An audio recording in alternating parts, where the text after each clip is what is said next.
टूटी गईल गालवा के हरवा रे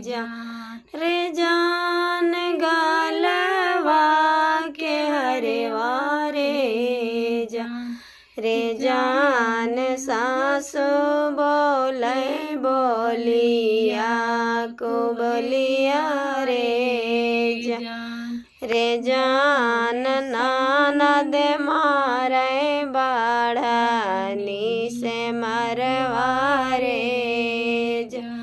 कौनी कसुरवा जिसे मगर हमारा से हो लई रे जान सासु बोले बोलिया को बोलिया रे जान